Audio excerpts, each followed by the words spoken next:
Okay, तो last video में हमने टेबल, टेक्स्ट, डायमेंशन वे वगैरह सारे हम देखा था। लेकिन आज जो सीखने वाले हैं वो है जीडीएनटी। तो जीडीएनटी ऐसा वर्ड आपने कई बार सुना होगा। एस इंजीनियरिंग में ये सबसे इम्पोर्टेंट टॉपिक है, लेकिन बहुत कुछ जगह पे वो इसको इम्पोर्टेंट नहीं दिया जाता है। लेकिन विदाउट जीडीएनटी कोई भी मैन्युफैक्चर नहीं हो सकता। चलो, तो पहले जीडीएनटी प्रैक्टिकली ऑटोकैड में यूज़ करने से पहले हम समझ लेते हैं कि जीडीएनटी होता क्या है। बराबर। तो यहाँ व्हाट इज़ जीडीएनटी लिखा है और उसकी डेफिनेशन भी लिखी है, लेकिन मैं आपको मोर फॉर्मल लैंग्वेज में बोलूँ कि भाई ये क्या है, तो ये एक सिंबॉलिक लैंग्वेज है जो डिज़ाइन इंजीनियर, प्रोडक्शन इंजीनियर से बात करता है, जिससे वो जो प्रोडक्ट है, जो डिज़ाइन किया है, वो क्लियरली और परफेक्टली बन सके। विदाउट जीडीएनटी कोई भी प्रोडक्ट पर 100% पर एक्यूरेट नहीं बन सकता। तो वही चीज़ यहाँ डिस्क्रिप्शन में लिखी है। ओके, तो प्रॉब्लम यहाँ राइज क्या हो रहा है कि भाई हमारे पास ऑलरेडी डायमेंशन तो है, हमने डायमेंशन से ये ड्राइंग बनाया तो है, तो प्रॉब्लम कहाँ आ रहा है? बराबर। तो ये जो डायमेंशन आपने देखे हैं, this is called general dimension. General dimension, हाँ, उसी में भी हम टॉलरेंस देते हैं, लेकिन जीडीएनटी में भी इसके इम्पोर्टेंट है। तो जीडीएनटी का फुल फॉर्म है general geometry dimension and tolerancing. इसमें भी डायमेंशन है और इसमें भी डायमेंशन, तो दोनों में फर्क क्या है? तो general dimension focus on a size, यानी ये साइज जो आपकी 166 है, ये 109 है, वो साइज है। और जो GDNT focus on a part on a shape, आपके शेप पे ऊपर वो फोकस करता है। दैट्स वाई जनरली हमने जो ड्राइंग देखे होते हैं उसमें हमने जनरल डायमेंशन देखे होते हैं, लेकिन जीडीएनटी क्वाइट कभी देखे होते हैं। लेकिन जीडीएनटी के बिना कोई काम नहीं हो सकता। तो ये दो टाइप के डायमेंशन मैकेनिकल इंजीनियरिंग ड्राइंग में होते हैं, दोनों में टॉलरेंस दिया जाता है। ओके, तो जीडीएनटी अगर अप्लाई किया होता तो इस टाइप का कुछ ड्राइंग दिखता। बराबर, आपके सामने ये जो एक ब्लॉक है उसमें जो डायमेंशन तो दिए है, लेकिन उसके साथ जीडीएनटी के भी डायमेंशन दिए हैं। लेकिन उसको रीड कैसे करेंगे? तो यहाँ कुछ ए लिखा है और यहाँ लिखा बी, और यहाँ एक बॉक्स में कुछ वैल्यू लिखी है। तो ये जो ए और बी है उसको कहते हैं डेटम्स। तो डेटम क्या है? What is datum? तो डेटम है रेफरेंस पॉइंट या लाइन या सरफेस, वहाँ से जो हम डायमेंशन को मेज़र कर सकते हैं, तो उसको कहते हैं डेटम्स। तो मिनिमम में कितने डेटम्स आते हैं? जनरली हम 3 डायमेंशन वर्क करते हैं, तो 3 डेटम जनरली आते हैं, और कहीं पे भी माइट बी 4 आते हैं, लेकिन जनरली 3 में ही काम हो जाता है।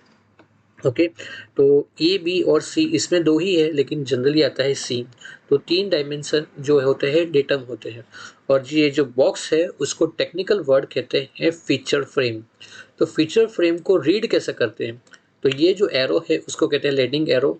हाँ, ये जो सिंबल है वो ज्योमेट्रिकल कैरेक्टर सिंबल, जो पोजीशन सिंबल है, ये पोजीशन का सिंबल है। ये जो डायमीटर का सिंबल है वो सिलेंड्रिकल टॉलरेंस जोन है। तो टॉलरेंस कितना है? तो ये 0.14 वो है tolerance. M for maximum material condition, ये मैक्सिमम मटेरियल कंडीशन का है। ए बी और सी, तो प्राइमरी डेटम, सेकेंडरी और टर्सरी डेटम, ये पूरा कंप्लीट जीडीएनटी का चैप्टर इंजीनियरिंग में सिखाया जाता है, लेकिन विदाउट ये प्रॉपर हम एक मैन्युफैक्चर पार्ट नहीं कर सकते। तो जीडीएनटी सिंबल ये टाइप के होते हैं। देखो ये लिखा है स्ट्रेटनेस, फ्लैटनेस, सर्कुलरिटी, ये एंगुलरिटी, ये सारे सिंबल्स हैं। फिर भी ये तो हमने ये सब तो जान लिया कि भाई जीडीएनटी क्या है, किससे, लेकिन हमें जीडीएनटी क्यों चाहिए? विदाउट हमारे पास डायमेंशन तो अवेलेबल है, तो ये डायमेंशन से हमारा ड्राइंग, हमारा मैन्युफैक्चर नहीं हो सकता। हो सकता है, लेकिन उसमें कौन कौन से प्रॉब्लम राइज होते हैं अगर हम जीडीएनटी ना यूज़ करें, तो उस पर फोकस करते हैं।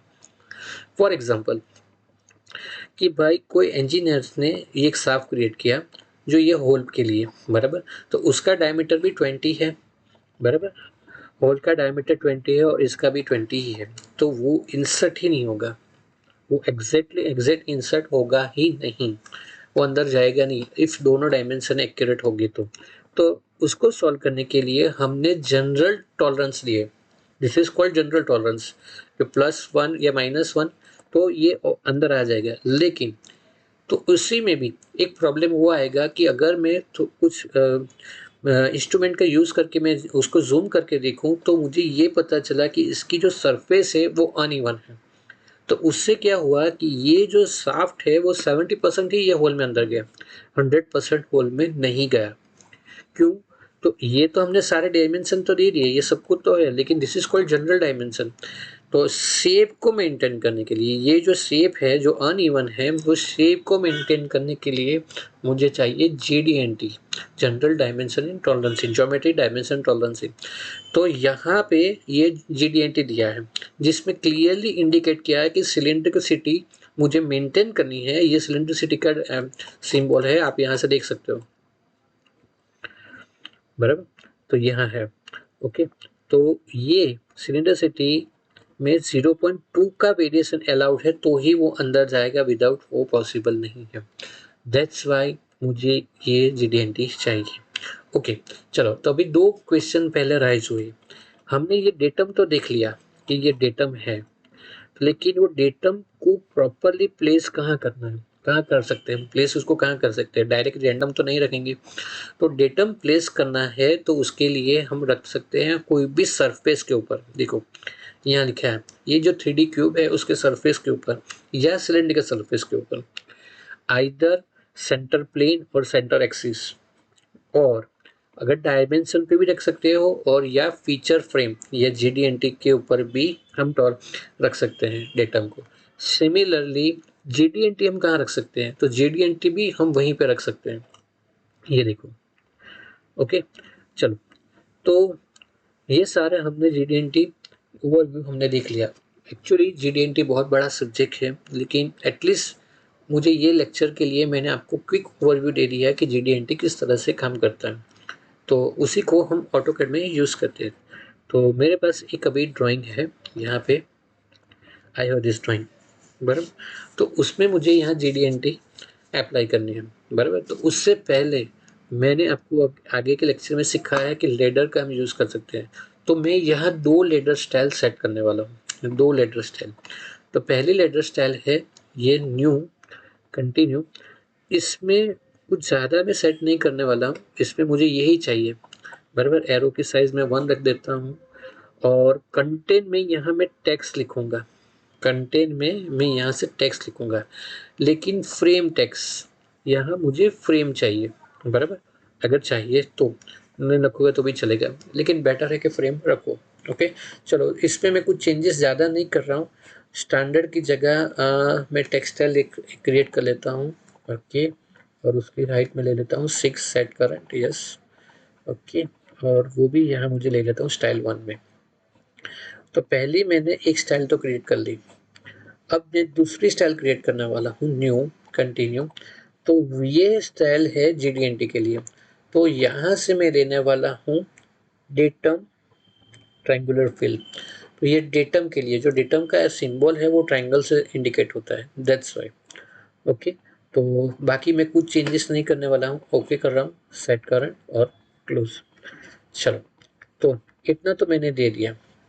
अब क्या करना है, तो ये पहला जो जीडीएनटी देना है, तो पहले तो हमें डेटम सेट करने पड़ेगा। तो डेटम कौन कौन से है, तो यहाँ से मैं दे रहा हूँ ये वाला कॉपी ऑफ स्टैंडर्ड 2, ये ओके। ये हाइट बहुत बड़ी है, बहुत बहुत बड़ी है, तो उसको छोटी करनी पड़ेगी।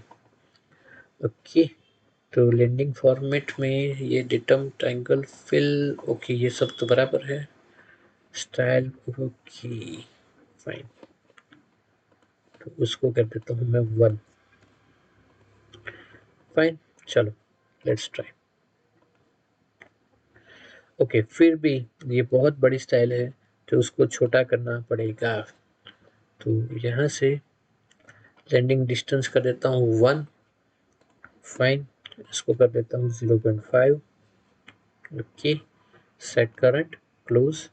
सिमिलरली इसी में भी चेंज करना है हमें, कॉपी ऑफ स्टैंडर्ड में इसको कर देता हूँ 0.5।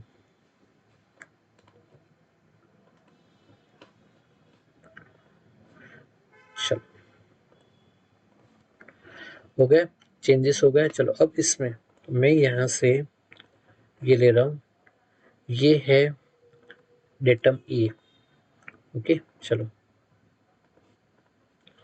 ओके, लेकिन मुझे प्रॉपर जैसा चाहिए वैसा नहीं आया। तो क्यों नहीं आया? क्योंकि यहाँ से मैंने फ्रेम टेक्स्ट को निकाल दिया था। Frame text is necessary for me. Okay चलो, लेंडिंग गैप 1 सेट करें, क्लोज। अब हो गया परफेक्ट।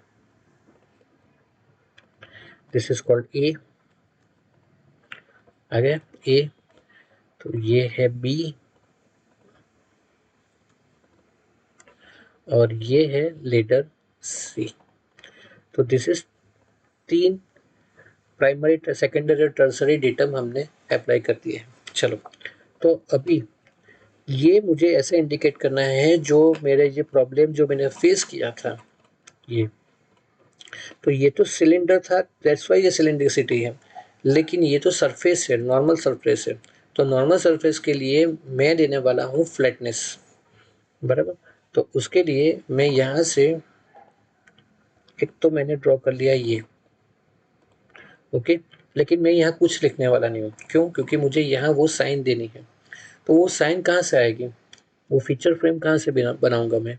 तो वो फीचर फ्रेम बनाऊंगा मैं यहाँ से GD&T में से, टॉलरेंस। तो ये GD&T के टॉलरेंस है, बराबर। तो ये रहा, ओके। तो ये सिंबल पोजीशन का सिंबल है, लेकिन मैं अभी पोजीशन सिंबल नहीं देने वाला हूँ। ओके चलो, तो हाँ, तो इसमें ये रहा फ्लैटनेस 0.5, ओके। और मैंने ये दे दिया। तो 0.5 का फ्लैटनेस मैंने दिया कि भाई 5 का टॉलरेंस अलाउड है, उसके ज़्यादा अलाउड नहीं है। उसी तरह से यहाँ पे मुझे देना है, बराबर, ये सर्कल का देना है, लेकिन सर्कल को पहले मुझे रेडियस देना पड़ेगा। इसकी रेडियस कितनी है? तो ये रही उसकी रेडियस। इसके डायमेंशन कितना है? ये रहा, ओके। चलो, ये रेडियस 1 है, लेकिन अब उसमें मुझे पोजीशन का देना है। तो उसके लिए मैं जा रहा हूँ GD&T में, यहाँ से मैंने सिंबल दे दिया पोजीशन सिंबल, ओके। ये सिलिंड्रिकल है, तो सिलिंड्रिकल का सिंबल, उसमें मैं बोल रहा हूँ कि 0.2 का वेरिएशन चलेगा, ओके। तो ये सिंबल किसके लिए? तो ये मटेरियल कंडीशन जो हमने ऑलरेडी यहाँ दिखा है, ये रहा, ये M। तो ये मटेरियल कंडीशन, तो maximum material condition in sense of datum, in sense of datum A, datum B और डेटम सी, ओके। तो ये फीचर फ्रेम को मैं यहाँ अटैच कर देता हूँ, हो गया। चलो, अब ये दोनों पैरेलल हैं, ये दोनों एक दूसरे से पैरेलल हैं, तो वो कैसे मैं इंडिकेट करूँगा? तो वो इंडिकेट करने के लिए मैं एक फिर से एक लेडर ले रहा हूँ, ओके, और मैं कुछ साइन नहीं दे रहा हूँ, ओके। चलो, तो अब मैं बोल रहा हूँ कि भाई टॉलरेंस में जाके यहाँ से पैरेलल, ओके, और पैरेलल है 0.2 का टॉलरेंस, ओके। ये आपको कुछ देना हो तो दे सकते हो, ओके। चलो, और मैंने यहाँ से दे दिया। तो पैरेलल तो है, लेकिन कैसे पता चलेगा कि ये सरफेस किससे पैरेलल है? तो parallel of in sense of C. तो सी के लिए मैं यहाँ से ये ले रहा हूँ और मैं यहाँ एक अप्लाई कर देता हूँ, सी, ओके। तो ये मैंने अभी GD&T के सारे फीचर फ्रेम और डायमेंशन दे दिए, लेकिन एक डायमेंशन अभी भी मुझे इम्पोर्टेंट है जो मुझे देना चाहता हूँ। तो वो कौन सा डायमेंशन है? ये सेंटर टू ये सेंटर। हाँ, तो अभी इसमें और उसमें फ़र्क क्या है? तो ये जो डायमेंशन है, ये जो 10 mm का, तो ये पूरे ब्लॉक का डायमेंशन है। तो ये टॉलरेंस वाला डायमेंशन है, डेट मीन्स इसमें वेरिएशन आ सकता है। यहाँ मशीनिंग या CNC या कोई भी मशीन से ये ब्लॉक कट होगा, तो कट होगा, तहाँ वहाँ मुझे कुछ डायमेंशन देना पड़ेगा टॉलरेंस के लिए, लेकिन ये फिक्स है, यहाँ कोई टॉलरेंस नहीं है। तो वो फिक्स कैसे पता चलेगा? तो उसके बाहर मुझे एक फ्रेम इंडिकेट करनी है। तो फ्रेम क्या इंडिकेट करेगा कि भाई इसमें कोई भी जगह के टॉलरेंस नहीं है। तो उसके लिए मैं क्या करूँगा, यहाँ से न्यू स्टाइल, यहाँ से न्यू स्टाइल, ओके, और उसमें बाकी जगह छोड़ के सिर्फ मैं एक फ्रेम दे देता हूँ,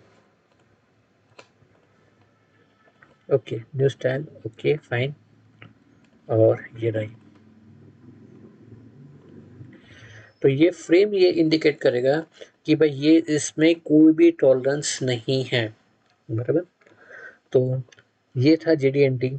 हाँ, माइट भी आपको थोड़ा डिफिकल्ट लगे क्योंकि GD&T कहाँ यूज़ करना है कहाँ नहीं।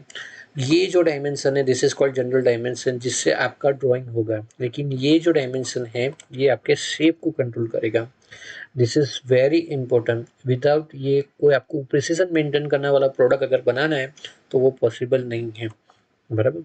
आई होप आपको ये वीडियो पसंद आया होगा। तो मिलते हैं नेक्स्ट वीडियो में, तब तक के लिए थैंक यू सो मच।